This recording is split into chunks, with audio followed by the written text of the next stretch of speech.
السلام علیکم پیارے دوستو، آج ہم دیکھیں گے رنگ محل ڈرامہ سیریل کے آنے والے نئی ایپیسوڈ کی کہانی۔ سہیل رائد بن کر ماں پارا کو خط بھیجتا ہے اور اس میں لکھتا ہے کہ میری جتنی بھی دی ہوئی چیزیں، تحفے، تحائف ہیں، مجھے واپس کر دو۔ دادی ماں پارا سے پوچھتی ہے کہ تمہیں یہ خط کس نے بھیجا ہے؟ وہ کہتی ہے کہ کچھ چیزیں ہیں جن کو ان کی جگہ پر واپس پہنچانا ہے، اور پھر وہ ساری چیزیں لے کر رائد کے گھر چلی جاتی ہے۔ وہ اس بات سے انجان ہوتی ہے کہ یہ خط رائد نے نہیں بلکہ اس کے بھائی سہیل نے لکھا ہے۔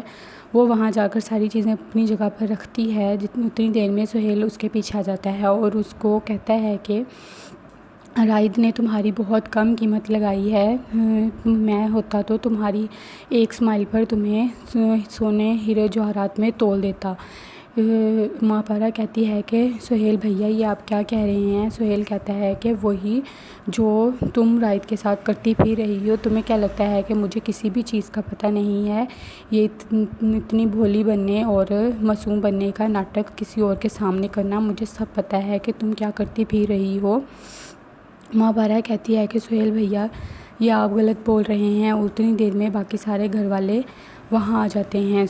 ماں پارا وہاں سے بھاگ کر امی جی کے پاس جاتی ہیں اور ان کو کہتی ہیں کہ سہیل بھیا نے مجھے کمرے میں لاک کیا تھا۔ سہیل کہتا ہے کہ آپ کو نہیں پتہ یہ کتنی چالاک لڑکی ہے۔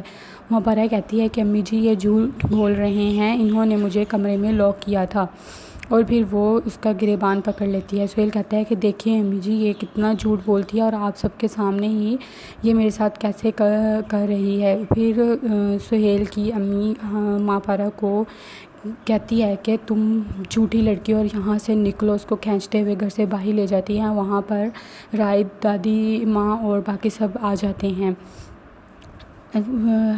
ماں پارا کہتی ہے کہ سہیل بھیا نے مجھ پر جھوٹا الزام لگایا ہے، بلکہ انہوں نے میرے ساتھ غلط کرنے کی کوشش کی ہے۔ رائد ماں پارا کے منہ پر زور کا تھپڑ مارتا ہے، وہاں پر باقی سارے بھی موجود ہوتے ہیں، اور رائد ماں پارا سے کہتا ہے کہ میرے بھائی کے اوپر جھوٹا الزام لگانے کی کوئی ضرورت نہیں ہے، ہم سب کو تم جیسی لڑکی کو پہچاننے میں بہت غلطی ہو گئی ہے، اور اب تم یہاں سے دفع ہو جاؤ اور ہمیں اپنی شکل کبھی مت دکھانا۔